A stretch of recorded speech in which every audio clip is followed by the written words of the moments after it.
The sun bled across the horizon like an open wound. Dust curled in the wind. The outpost Kilo 2 sat hunched between the cliffs, half forgotten and rusting in place. She arrived before the first coffee was poured. No escort, no introduction, just the steady crunch of boots on gravel. Her name was Ellen Rain. No one here knew it. No one cared. They only saw the paint-stained uniform, the streaks of neon chalk still clinging to her sleeves, the tape-wrapped laser marker bouncing on her hip. She looked like a walking mistake, a logistics grunt, a target painter. A pair of recon boys leaned on crates by the gate. One nudged the other. "You see that she got lost or something?" The other snorted. "Looks like someone dipped a mannequin in glow paint and told her to walk west." Laughter followed her down the path. But she said nothing. She never did. The mess hall buzzed by noon. Rumors spread faster than sand in the wind. "They assigned a paint girl to Fury 7, someone whispered. "No joke. She's supposed to mark the ridge for air support. Hope the jets are into modern art." Another replied, spitting out a bite of dry bread. A crumpled napkin hit her back. She didn't flinch, didn't turn. She just kept walking, tray in hand, found the furthest corner and sat alone. Her face was unreadable, half hidden behind a burn scar that reached from her collar to her cheek. Not fresh, not accidental. Still, the scar made them feel powerful. She made them feel like they could laugh. Later that day, the tactical tent swelled with heat and sweat. Major Volland stood over the map screen like it owed him money. "Grid F-13, he growled. "Our drone missed it last night."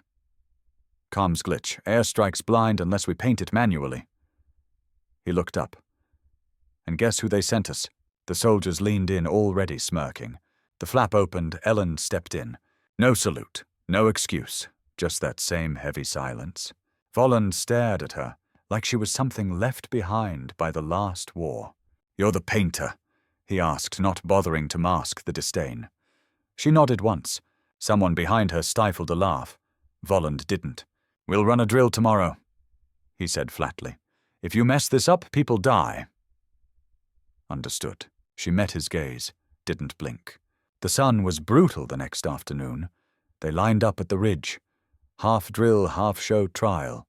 Ellen approached with her gear, a foldable tripod, a scratched laser unit, and a marker case strapped to her chest. "Let's see if your crayons still work," a recon sergeant muttered under his breath. She moved up the slope with eerie calm, stopped at a ruined vehicle husk, and began adjusting the laser unit. It clicked, then nothing. 2 seconds passed. 3. The targeting system chirped. Late. The recon boys burst into laughter. "Hell of a delay," someone shouted. "She's gonna call in a strike and hit herself." Volland muttered to his second, "This is a goddamn joke. I'm requesting a replacement." But the order came back, stamped and sealed, operator assigned by field override. Mission critical. No substitution. That only made the tension worse. That night, someone left a note on her locker. A neon pink X taped to the metal. Below it in black marker, "Paint me loser." She stared at it for a moment. Didn't tear it down. Didn't write back. She went to her cot, opened a paper map, and began to trace. Her fingers moved over ridgelines like a sculptor shaping clay. Every crease in the terrain, every wind vector. She didn't calculate, she remembered. Major Volland barged into her tent the night before the op. "Do you even understand what this mission is?" he barked. She looked up. Didn't answer. "You get it wrong and a whole squad goes up in flames. You screw up the angle, the laser bounce the drift." "I won't," she said softly. Volland froze. It was the first time she'd spoken. His tone shifted. "Who trained you?" Silence. He stepped closer. "What unit were you with?" She stood slowly and rolled up her sleeve. A burned, faded tattoo clung to the inside of her forearm, almost erased by fire, but still visible. Not a military mark, not a division number, but he recognized it. Only a handful of covert ops had seen that symbol, the ones who had worked with laser painters deep inside the caves of Afghanistan. The ones dropped in alone, the ones who never existed on paper. "Where did you learn this?" he asked again, quieter now. She didn't answer. She didn't need to. She walked past him out into the cold desert dark. At dawn, she stood at the edge of the staging field, the others geared up in chatter and noise. She stood alone. The wind tugged at her jacket. The laser unit glinted faintly against her hip. No one offered to help. No one looked her in the eye, but high above them, above the clouds, jets were circling, waiting, and when they came, they'd need her mark to see. The mark only she could place. Not from theory, not from training, but from somewhere deeper, a place where light meant life and shadows meant death. They moved at dusk. Fury 7 rolled out in tight formation, armored boots crunching gravel like bones under weight. The mission was simple on paper, mark the ridge at grid F-13 for the midnight airstrike. But there was nothing simple about where they were going. The kill zone was a snake's nest of defunct tunnels, collapsed bunkers and blind corners built into jagged rock. No GPS worked in there. No drone could see past the cliff shadows. That's why they needed her.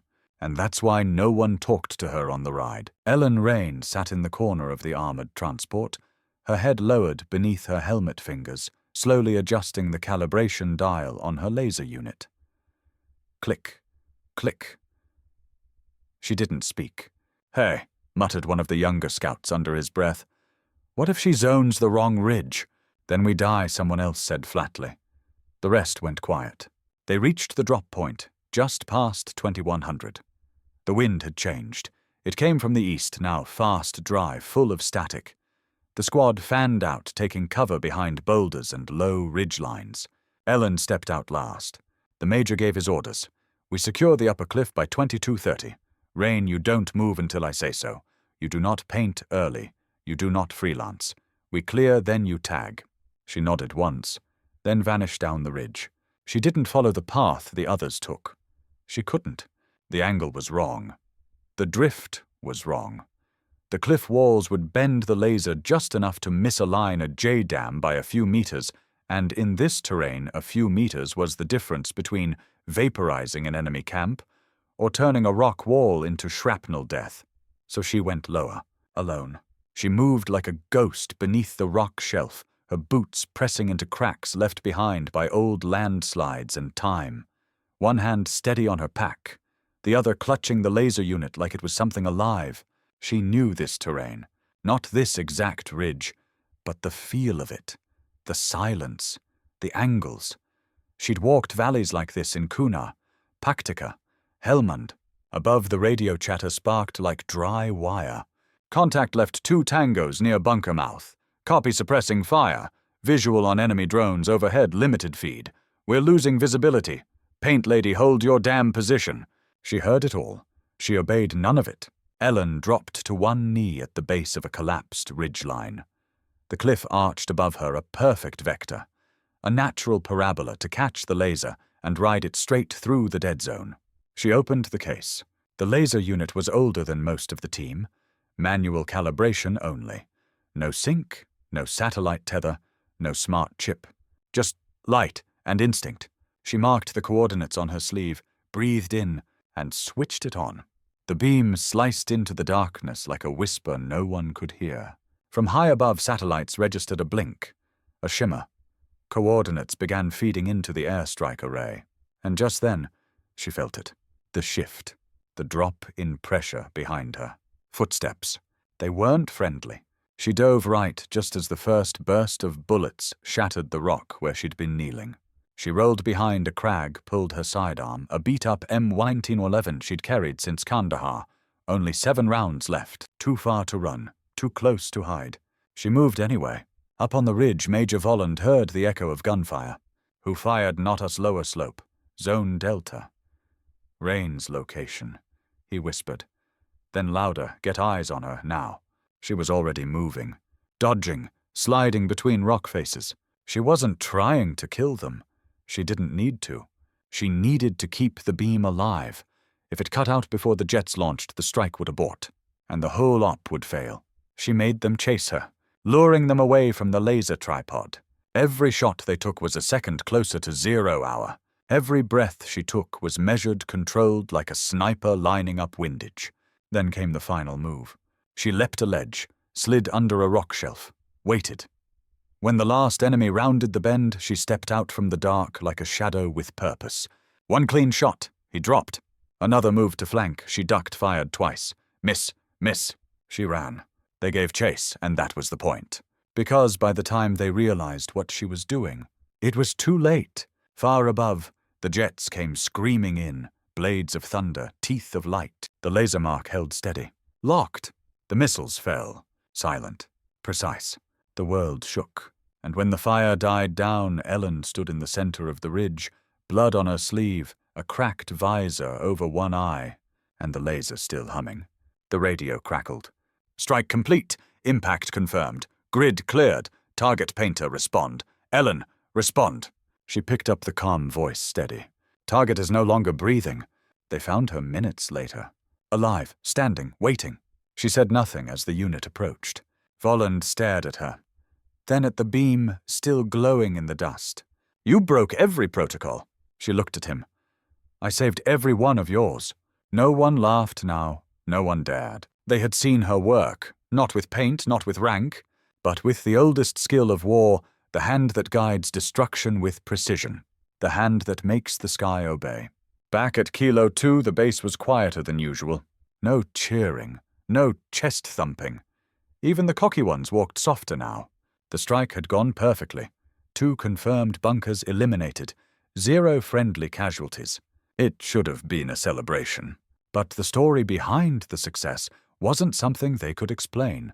Not to command, not even to themselves. How do you put into a report that the mission was saved by someone with no official combat clearance, no call sign, no rank worth remembering? They didn't even know what unit she'd come from. Just that she'd marked death with the hand of an artist and made it look easy. Ellen Rain sat alone at the edge of the base wall. No crowd, no medal, no one even said thank you. She didn't seem to mind. The scar on her face caught the morning light. The same scar some had mocked the week before. Now felt like a badge carved by fire. She was cleaning the old laser unit carefully, methodically, when Major Volland approached. He stood for a while before speaking. Not out of awkwardness, but caution. Like stepping into a minefield you know you walked past before, but now realize you didn't see clearly enough. You didn't wait for my order, he finally said. I couldn't. She replied without looking up. You didn't see what I saw. He hesitated. And what did you see? She looked at him then, eyes clear, calm. Geometry, vectors, open space, collapsing angles. I saw the air before it bent. He didn't speak for a long time. Then barely above a whisper, You were CIA, weren't you? She paused, smiled not kindly, not cruelly, just knowingly. That would be classified, sir. By midday, the official report was filed. The credits went to Fury 7. No mention of the painter. No mention of a lone operator going off-grid. That was how it always worked. The files were redacted before they were ever written. But word traveled without paper. And what started as rumor turned into reverence. One by one they came. Not all at once, but quietly.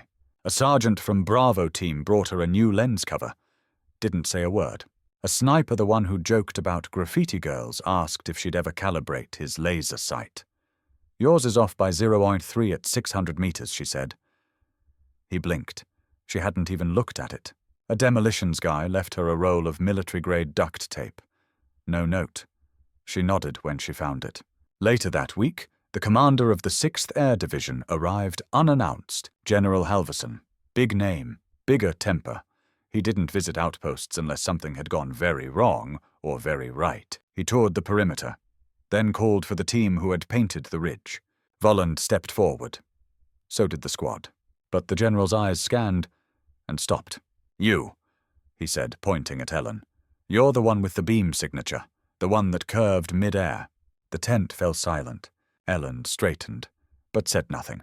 Halvorsen stared a moment longer, then said, Where did you learn that? She looked him square in the eye. There's no manual for it. You feel the air, then you cut through it. The general didn't smile, but his next words felt heavier than medals. You ever want to come north? My teams could use hands like yours. She gave a slight nod. Not yes, not no. Just not now. That night, Volland called the team together. No formal gathering. Just boots in the dirt and a circle by the mess fire. He looked at them one by one, then at her. I was wrong, he said. I thought the only kind of soldier worth trusting was the loud kind, the decorated kind, the textbook kind. He looked down, but the truth is, we would have died on that ridge without her. Silence. Then something unexpected. The recon scout, same one who joked about her spray paint, stood. He raised his hand. Not mockingly, not forced. An actual salute. Then the rest followed. No words, just respect, earned the hard way. Back in her quarters, Ellen packed her gear.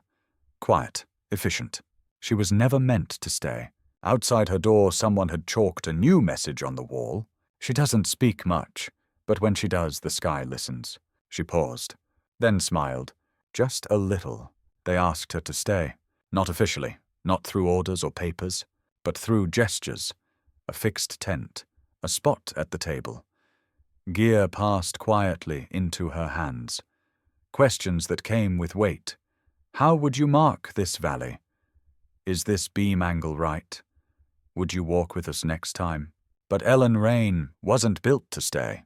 She was a strike in motion, a blade of light designed to pass through, and she could feel it, the pull again. That invisible signal, that subtle shift in the wind.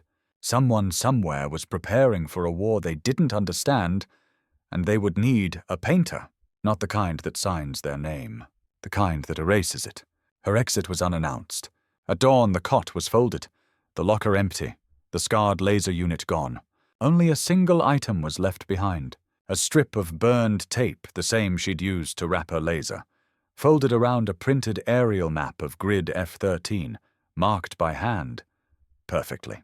No one knew where she'd gone, no paperwork, no destination, just a rumor that someone had seen her hitch a ride with a low-flying Black Hawk headed north, that a new team Task Force Orion had picked up a contract shadow, that the CIA's old contact list had one less ghost on it.